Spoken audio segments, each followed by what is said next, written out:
Hi, and thanks for tuning in to my classic magazine reviews. Regular viewers and those who know me will know that I normally focus on Spectrum videos, but I fancied broadening my horizons and trying games and systems that I might not have played before. So here we go with an Amstrad episode. Now I'm a bit of an Amstrad noob. I have owned the GX4000, but not back when Amtix was being published, so this mag is completely new to me. I'm obviously well aware of Crash and have read a few issues of Zap, but I've never even flicked through an Amtix. So let's have a look. The first thing to say is that today I'm looking at issue 0. This is the free sampler that was given away with both Crash and Zap magazines in September 1985 to build interest ahead of the full launch. At 16 pages it's more of a pamphlet, but it does look like it's a good representation of what the magazine would go on to become. And looking at the cover, the first thing that I see is the unique metallic logo, eschewing the cartoon stylings of the Zap and Crash logos. I do know that after about a year, Amtix rebranded more towards the party line, but I really like the metallic one. It's original, and the use of the RGB colours behind it is great, and even though we have a fairly typical olive grey cover, showing what I assume is an Amstrad being born from an exploding star, the logo really makes Amtix look like something new. It calls itself the monthly software review for Amstrad computers, so I assume it's going to follow Crash and Zap in not being too technical. We can also see that there's going to be a couple of previews in the magazine, on Marsport and On the Run. Both reviewed pretty well on the Spectrum, so it'll be interesting to see what they look like on the CPC. The cover also mentions that there's a review of Way of the Exploding Fist, which I've never played on the CPC, so I'm looking forward to that too. Now let's have a look at what's inside. After a large advert for the latest Gremlin games, we then get to the intro. The world of Amstrad is about to burst open, and we're told that this is issue 0 and it's just a taster, and the full issue will be released on October the 17th. We then get a little history of the publisher's newsfield. Based in the market town of Ludlow in Shropshire, launched Crash in January 84 and followed by Zap 64 in April 85. The editorial policy is described as an interface between software producers and users. They like collaboration and feedback, so we'll have a large letters section. They say that they're here to support the whole market. Amtix is the doorway you just need to walk through. The staff are introduced. Roger Keane and Jeremy Spencer, both ex of Crash, are at the helm, with Robin Candy providing hints, tips and cheats, and a whole host of reviewers, with ages ranging from 14 to 30-something. Reviews are going to follow Crash and Zap's lead in that there are 3 reviewers for each game, to ensure that we're not at the whim of someone with odd taste or just having a bad day. More details on the scoring system will follow in issue 1. They also say there's going to be lots of competitions and special offers to boot. We then have a subscription offer. £15 for 12 issues including postage is pretty decent, but you also get 3 games from Incentive Software: Millionaire, Splat and Confusion. All 3 were well reviewed on the Specky, so it does sound like a bit of a bargain. We then get our first look at games. For my magazine reviews, I normally play 4 of the reviewed games per issue. The first, the last, the best reviewed in the issue, as well as the worst. But as this teaser only has 3 full reviews, I'll simply play all 3 and see how much I do or don't agree with the Amtix team's scores. First up is Way of the Exploding Fist.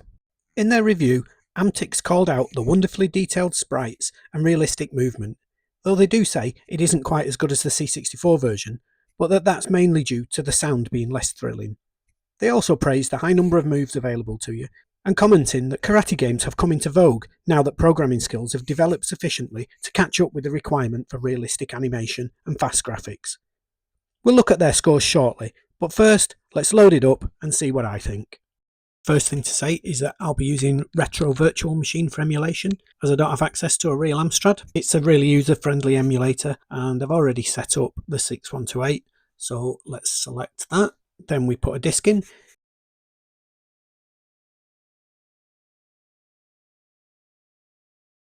We'll choose the UK release of Way of the Exploding Fist. It's a nice touch that you can see the disc and the name on the label when it's inserted. Now we can turn the machine on, and there's the familiar boot screen. I did have to Google for how to load Amstrad discs and was told to first do a cat command and see what files are on there, and then I identify the .baz file and run that.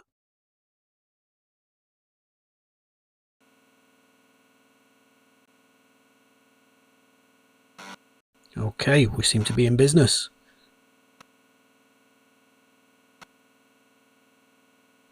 colourful loading screens appearing. I'm not sure if that's Claire Balding or Eddie Izzard smashing a piece of balsa wood, but it's a nice picture all the same.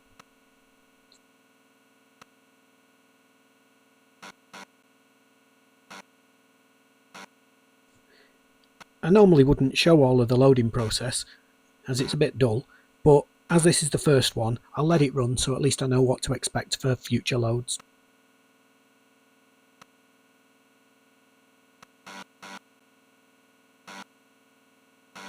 And here we are. No title screen, but a rolling demo of the computer fighting. I'll let them finish the round. Well, that didn't take long, so let's get into it.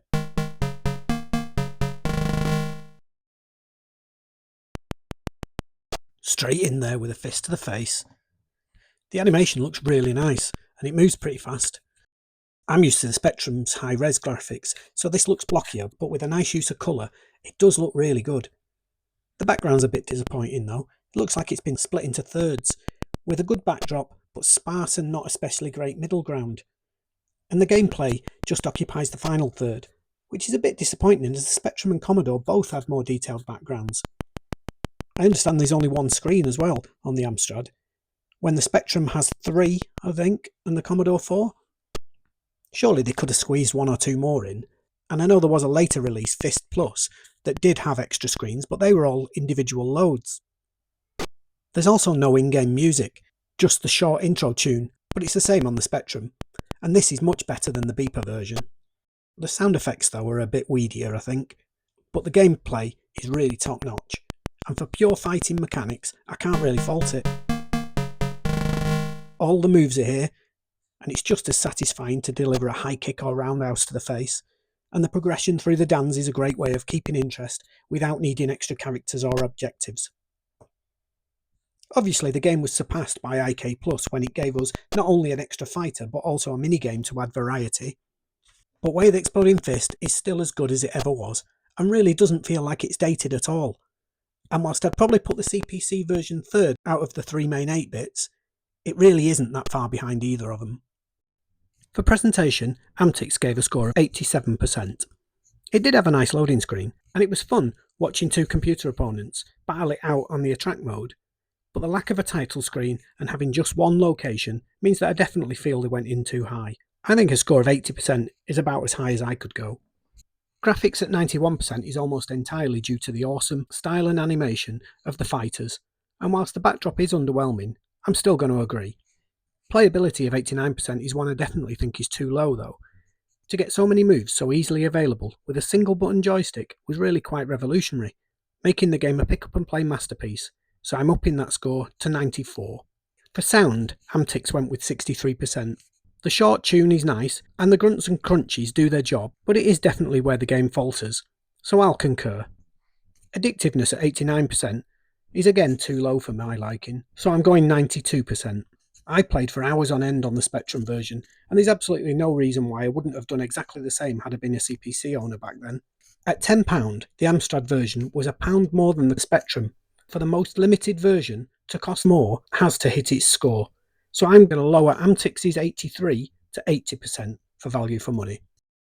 Now, Amtix, like Zap, decided not to use an average rating to create their overall score.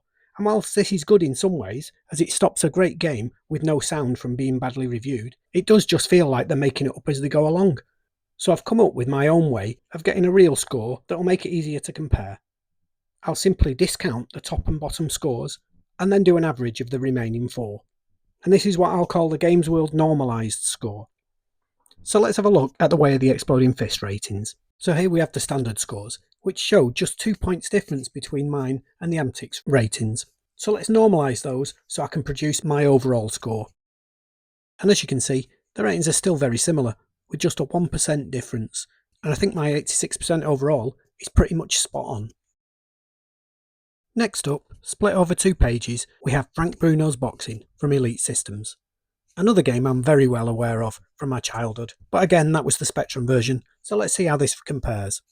After a description of how to play the game, there isn't much room for a critique, just to tell you that Elite have transferred the arcade hit Punch-Out brilliantly, capturing the complex animated graphics and atmosphere.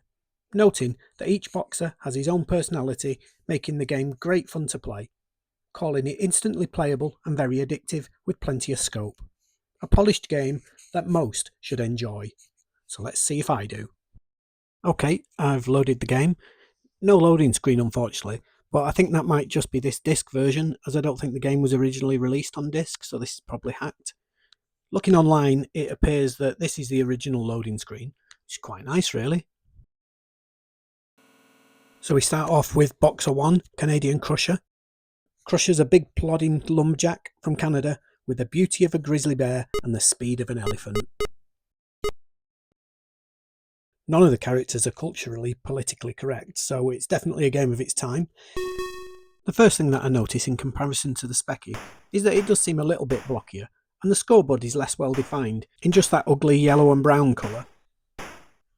But Frank is represented in a more authentic brown, and so is much better differentiated from the opponent. The flicker's still present from the Specky version, but that isn't a big deal.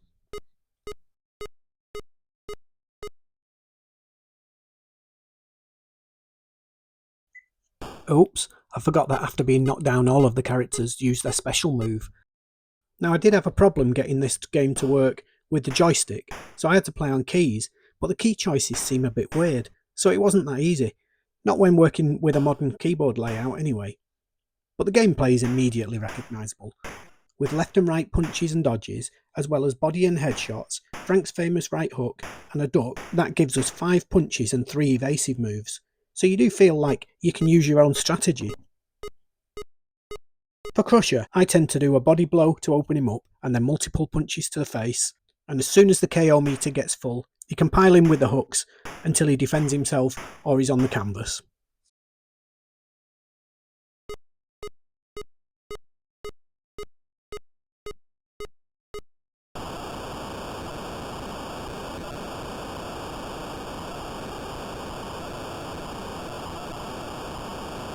Sound is the most disappointing, with no music at all, just crunchy punch sounds, hissing crowd noise, and beeps for the count.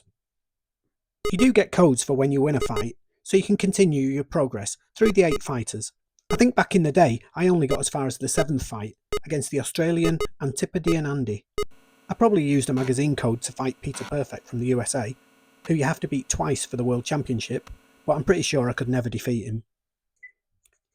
Next up, we've got Fling Long Chop. All the way from the land of the rising hi-fi, a martial arts master of no can do. Fling's flying kick is surely against the rules, but I do think that he may be my favourite character with his Bruce Lee looks and nice animation. It's really welcome that you can't just copy your approach to Crusher, as Fling is much more adept at dodging your attacks and will just take you out if you try. On this disc version, I get corruption on Frank's face on the scoreboard whenever I load a new fighter. I don't know if that's just this hacked disc, or if it was present on the cassette version, but I'll assume it's this disc.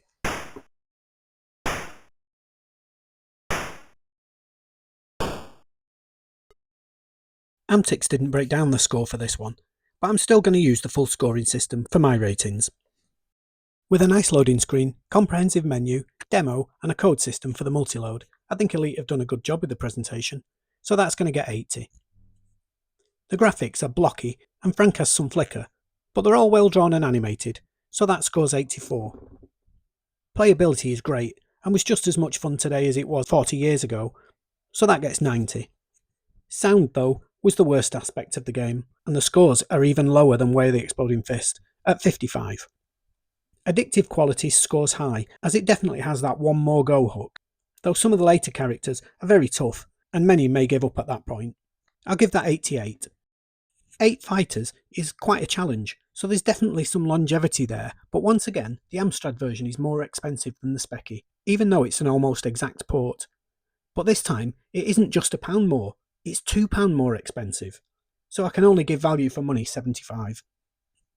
And when normalised, that means my average score comes out at 82%, which feels a little harsh if I'm honest, but I'm sticking by my scoring system. And for the last review of this issue, we have Gargoyles Done Darach. The follow-up to Tir Na Nog, which wouldn't get a CPC release until the following year, is actually a prequel anyway, so I suppose timeline-wise, the CPC got the games in the right order. Once again, most of the review is taken up by explaining Darach's exploration and trading gameplay. But of the game, they said that the graphics with their 3D camera views are superb. Some of the best yet to grace the Spectrum, a strange statement in an Amstrad magazine, but that it's the atmosphere created that makes the game a winner, saying that the world is so real that you feel you really know the main characters and to be prepared for a sense of loss when completing the game and having to withdraw from the fictional world that Gargoyle has created. They also call out another bonus, in that the CPC version of Darach actually has a different solution to the Spectrum, so in its own way, it's actually an original game. So for the final time in this episode, let's fire up the CPC. Okay, cards on the table. I don't really like fantasy stories, or slow adventure games with lots of exploration and long or weird names. Call a character John and I'll remember him late in the game. Call him Teth and I probably won't. It's just how my brain works, so Darach is going to be perfect. You are Cuchulainn, or Cuchulainn? I'll say Cuchulainn. Your mate Logue has been kidnapped by the evil sorceress Scar as revenge for killing some prince or other. You've heard she's taken him to the secret city of Darach, and after a long and arduous search, the secret city has been located, and Cuchulainn stepped inside the city walls. Your task is to complete a number of quests in Darach as you search for clues to Logue's whereabouts. The city's huge, but luckily all the streets have name signs and the doors numbered and the shops named. The game is a map maker's dream, and there are some very nice ones that can be found online, including this beauty drawn by Ollie Frey. It's for the Spectrum, but I'm assuming it's the same map. The houses and shops can all be entered and interacted with by buying, stealing or selling items, as well as other location-specific activities in locations like the bank or the gambling dens. You're not the only one on the streets, and you'll need to interact with a number of NPCs as you progress your quest to find Logue. The depth and scale of Darach is really impressive, and really does feel like a precursor to the quest games like Fable. Get a job, bribe an official, gamble your earnings, nick a few things. All that's missing is kicking a few chickens. I will say that I didn't play it with any serious adventuring intent. I simply explored the town, took a few souvenirs, and made a deposit at the bank. But whilst I'm not the target audience for this type of game, like my previous review of Lords of Midnight, I can fully appreciate the feat that has been achieved, and I'll be scoring it on that basis, rather than my singular experience. Once again, Amtix didn't break down their score of 93%, but here are my ratings. Cuchulainn and the world of Darach are so well realised that it feels like a real place. The use of lit torches to denote the difference between night and day was clever, and the animation of the key characters is so full of charm. Though I wasn't a fan of the loading screen, and the menu looks very basic. So for graphics, I'll give 92, and presentation, 80. Playability is also a high scorer, as it was fun just wandering around and taking in the sights, let alone the large overall quest. But the compass point's camera angles do take some getting used to. Everywhere you go you can look in all four directions, so you do need to make sure you check both sides of the street if you're looking for a particular building. It can also get a little confusing as to which direction you're walking in, as that flips as the camera changes. I feel a more obvious way of highlighting this, rather than the compass in the top left, would have helped. So that gets 82. Sound is almost non-existent. This is a game crying out for ambient in-game theme music, or at least an audio cassette on the B-side of the tape, so I can only give it 20 points. Addictive qualities is the one where I struggled. I personally won't be rushing back to play again, even though I enjoyed trying it out, but anyone with a fleeting interest in adventuring will most likely be hooked, so I'll lean that way and give 85. Both the CPC and Spectrum games came in nice black card boxes with lovely drawn artwork, and whilst they were expensive at £9.95, it seems fairly well justified for the scale of the adventure, so that gets 85 also. And when normalised, that gives Darach a total of 83%, which is a full 10 points lower than Amtix, though from a non-adventurer, that's probably a great score. Plus, if the full Amtix ratings were given and normalised, their review score would probably have reduced too. Following the reviews, we get a strangely headed section called Amwards, or Amwards. Is that supposed to be a play on awards, or onwards? Either way, it doesn't fit the previews section. The first of the two previews is Marsport, another offering from Gargoyle Games. The first of a planned trilogy, it's looking very much like Darach in space. Amtix says that MarSport promises to be a very exciting game that should appeal to arcade adventurers when it's released around October-November time. And the other preview is of Designs on the Run. In this game, you are tasked with finding the remaining vials of toxic gas left by a chemical weapons attack. They say that from their unfinished pre-production copy, the arcade maze adventure is looking to be immediately playable, strong on addictivity, and with all the irrepressible design humour that we've come to expect, and with a full review coming in the next issue. We then get a very brief overview of what's to come in the adventure, strategy, and Amtech sections of the magazine. In the adventure section, we can expect text and graphical text adventures, but also games that cross the line between arcade and adventure, like Lords of Midnight or Dragon Talk. Strategy will cover a very wide area too, from the more complex arcade games like Codename Matt, to management games, war games, strategic board games, card games, and things like chess and Scrabble or Monopoly. Amtech, as the name suggests, is concerned with the hardware technology and the systems and protocols that make these things work. It'll cover the various options for your Amstrad to communicate with the outside world, like view data, Prestel, teletext and bulletin boards, as well as the hardware that make the communications possible. And there's a mini review of the new KDS Communicator 104 modem. We're also told that business and accounting software will be covered. Amtips is where tipster Robin Candy brings all the hints, cheats and tips in Stradiland. 2 of this issue's reviewed games are covered, as we're told how to find Teth in Darach, and also some codes for reaching the later fighters in Frank Bruno's boxing.